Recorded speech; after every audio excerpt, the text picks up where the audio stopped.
Hello दोस्तों, स्वागत है आपका मेरे YouTube channel Hindi motivation story पर। अगर आप पहली बार हमारे चैनल पर आए हैं तो कृपया लाइक, सब्सक्राइब और शेयर कर दीजिए। चलिए चलते हैं कहानी की ओर। बेटी तो पराई होती है, एक इमोशनल कहानी। एक शहर में अनिल नाम का एक इंसान रहता था। अनिल एक कपड़ों की दुकान पर काम करता था। उसकी बहुत साल पहले शादी हो गई थी। अनिल को हमेशा से लड़का चाहिए था। लड़का यह वंश का कुलदीप होता है, पिता का नाम रोशन करता है और बुढ़ापे का सहारा होता है। पर लड़की शादी करके चली जाती है, ऐसी सोच रखने वाला वह पड़ोसियों को भी यह बात बताता था। शादी के कुछ साल बाद उसे दो लड़के हुए। बड़े लड़के का नाम करण और छोटे बेटे का नाम किशन रखा। बाद में कुछ सालों बाद उसकी पत्नी का निधन हो गया। उसके बाद उसी ने उन दोनों बेटों का ख्याल रखा। समय बीता और उसके दोनों बेटे बड़े हो गए और अब दोनों बेटे नौकरी कर रहे थे। दोनों की शादी भी हो गई। शादी होने के बाद भी वह सब एक साथ ही रहते। कुछ साल तक एक साथ खुशी से रह गए, लेकिन बाद में दोनों भाई एक दूसरे के साथ झगड़ा करने लगे। दोनों बहुओं में छोटी छोटी बातों पर मतभेद होने लगी। यह सब देखकर अनिल को बहुत बुरा लगता था। अब दोनों ने अलग रहने का निर्णय लिया और वह अलग हो गए।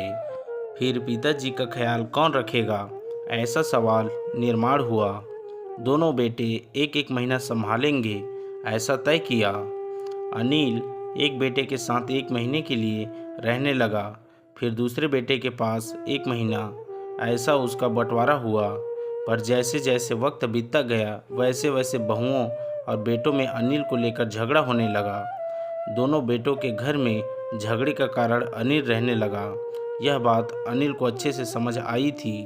अब अनिल को पुरानी यादें याद आने लगी। उसने ज़िंदगी में कितनी बड़ी गलती की थी, यह उसे अब समझ में आ रही थी। पर अब इसका क्या फ़ायदा। आखिर दोनों बेटों ने पिताजी को वृद्धाश्रम भेजने का निर्णय लिया। एक दिन दोनों ही पिताजी को लेकर वृद्धाश्रम में गए। वहां जाने पर सभी औपचारिकता पूरी तरह से पिताजी को मिलकर वह दोनों अपने अपने घर वापस चले गए।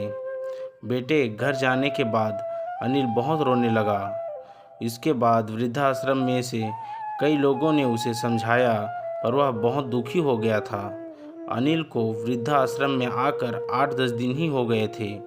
वह किसी से भी बातचीत नहीं करता था और एक पेड़ के नीचे बैठकर विचार में मग्न रहता था।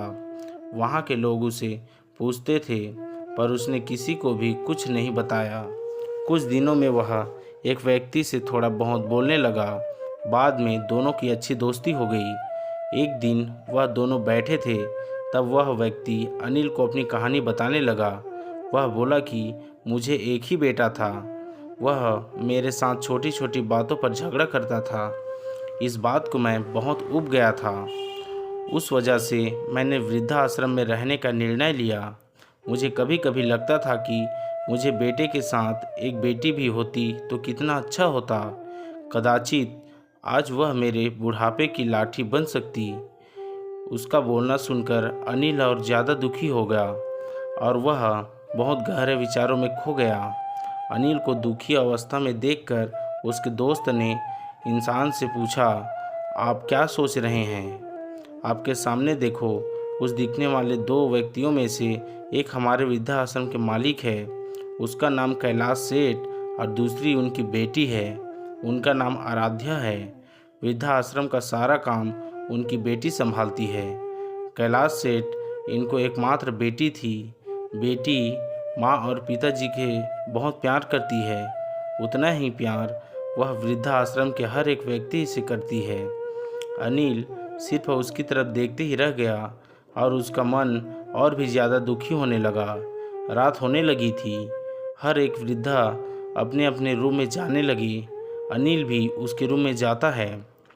रात का खाना जल्दी खाकर सब लोग सो जाते हैं। अनिल को उसका भूतकाल याद आता है। अनिल की शादी होने के बाद उसे पहली बेटी हुई थी। उस वक्त उसे बहुत गुस्सा आया था। पत्नी के मना करने के बाद भी गुस्से में उसने बेटी को उठाया और दूर जाकर उसे वहाँ छोड़ आया, पर अब पश्चाताप करने के सिवाय रास्ता भी नहीं था। अनिल को रात भर नींद नहीं आई। दूसरे दिन वृद्धाश्रम में एक छोटा सा प्रोग्राम था। हर एक जन जल्दी उठता है और अपने अपने काम में लग जाते हैं। दोपहर को सब लोग हॉल में एकत्रित हुए। कैलाश सेठ और आराध्या भी आए हैं। वहाँ पर प्रोग्राम चालू था तब कैलाश सेठ का ध्यान 2-3 बार अनिल की तरफ गया। अनिल उनको बहुत उदास बैठा हुआ दिखा। उनको लगता है कि शायद उसकी तबीयत अच्छी नहीं होगी। प्रोग्राम खत्म होने के बाद वह अनिल से बात करने के लिए उनके पास जाते हैं। वह अनिल को दुखी होने का कारण पूछते हैं। तभी अनिल बहुत रोने लगता है और थोड़ी देर बाद वह अपनी पूरी कहानी उनको बताता है कि मुझे भी पहली बेटी हुई थी, पर मुझे बेटी नहीं चाहिए थी, इसलिए मैं गुस्से में आकर उसे छोड़ कर आया हूँ। आज जब मैंने आपको आपकी बेटी के साथ देखा तो तभी मुझे समझ आया कि बेटी कितना प्यार करती है। मेरी बेटी भी मेरे साथ होती तो मुझे यहाँ वृद्धाश्रम में रहना नहीं पड़ता। मेरे दोनों बेटों ने मुझे दुख के सिवाय कुछ भी नहीं दिया। मैंने किए हुए पापों की सज़ा आज मैं भुगत रहा हूँ। अनिल की सब बातें सुनकर कैलाश सेठ को मन में बहुत दुख हो रहा था। दुखी होकर वो अनिल को बोलते हैं कि यह मेरी बेटी नहीं है, मुझे यह नदी किनारे मिली थी। मैं उसे घर ले आया और बहुत प्यार से बड़ा किया।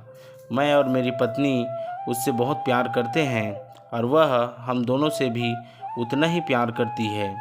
पूरी कहानी सुनने के बाद अनिल बोलता है कि मैंने मेरी बेटी को भी नदी के किनारे मंदिर के पास छोड़ा था। यह सुनकर कैलाश सेठ को थोड़ा गुस्सा आया और वह वहाँ से निकलने ही वाले थे। तभी उसी वक्त वह अनिल को पूछते हैं, आपकी बेटी का बर्थ मार्क वगैरह आप बता सकते हो क्या? अनिल ने तुरंत जवाब दिया, हाँ बता सकता हूँ। उसके बाएं हाथ पर और पैर पर एक एक उंगली ज़्यादा थी। यह जवाब सुनकर कैलाश सेठ को विश्वास होता है कि आराध्या उसी की बेटी है। यह सब सुनकर कैलाश सेठ वहाँ से चला जाता है।